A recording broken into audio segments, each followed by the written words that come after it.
통신 진단을 해보는 시간입니다. 타키온 뉴스의 조호진 대표입니다. 안녕하세요. 안녕하세요. 네. 지난 금요일장 정말 어려운 시장이었는데 그럼에도 불구하고 상한가를 기록한 종목이 있습니다. FNF 홀딩스가 그것인데요. 유상증자를 통해서 1조 2천억 원 규모의 FNF 주식을 확보하게 됐습니다. 이에 따라서 상한가를 기록하면서 거래를 마쳤는데 자세하게 분석을 해볼까요?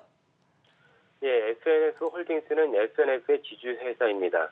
원래 작년 12월에 FNF를 이제 사업회사인 FNF와 지주회사인 FNF 홀딩스로 분할하겠다고 발표를 했었습니다.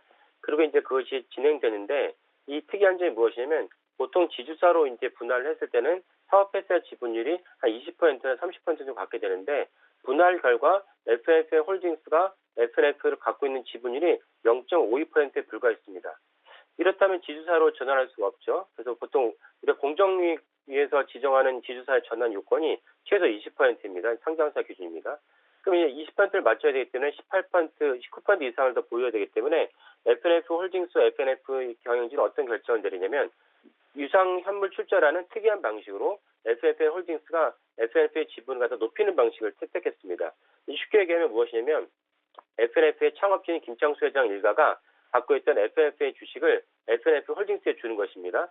대신 김창수 일가는 FNF 홀딩스의 지분을 대신 받는 것이죠. 그러니까 원래 의도하려고 했던 지주사로 전환을 했던 가장 큰 중요한 목적이 무엇이냐면 안정적인 경영권이고 또 그 이세 승계도 더불어서 이제 진행하는 것입니다. 그러니까 김창수 회장 일가 입장에서는 FNF의 지분율은 낮아졌지만 FNF 홀딩스의 지분율은 높아지면서 김창수 회장의 두 아들의 지분율이 동시에 높아지는 목표를 달성했기 때문에 문제가 없다, 불만이 없다는 것입니다.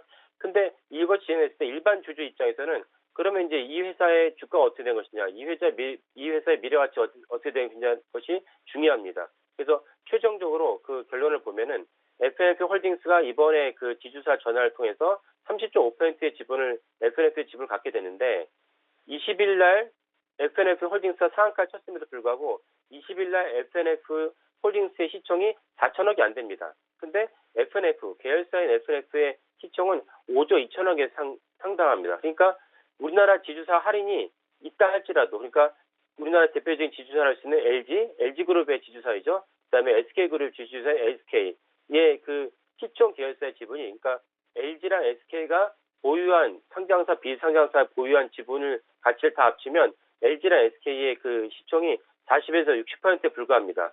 그러니까 FNF 홀딩스가 FNF의 지분을 절반만 차지한다 하더라도 약 2조 6천억 원의 시총이 상승한 것이 맞는데 불과 4천억에 불과하니까 앞으로도 최소 6.5배의 상승이 가능하다. 이렇게 수치로 나온 것입니다. 여기에 또 주목할 점이 무엇이냐면 FNF의 사업인데요.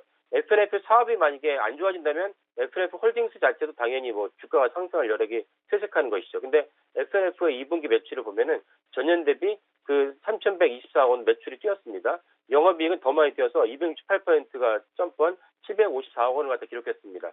여기에 FNF가 중국 매장이 지난 6월달 기준 240개인데 연말엔 400개로 확대한다는 것입니다. 그러니까 전체적으로 FNF의 매출도 높고 이에 따라서 FNF의 목표 주가 역시 모든 증권사들이 대폭 상향을 해서 하나금투 같은 경우는 63만 원에서 80만 원으로 대신증권은 62만 원, 80만 원 대폭 올렸습니다. 따라서 오늘 제가 말씀드린 FNF 홀딩스의 주가 역시 대폭 올라갈 여지가 농후하다. 그럴 가능성이 많이 남아있다. 이런 점을 주목하셔서 FNF 홀딩스를 투자하시면 되겠습니다. 여기까지 공진단의 타키온이었습니다.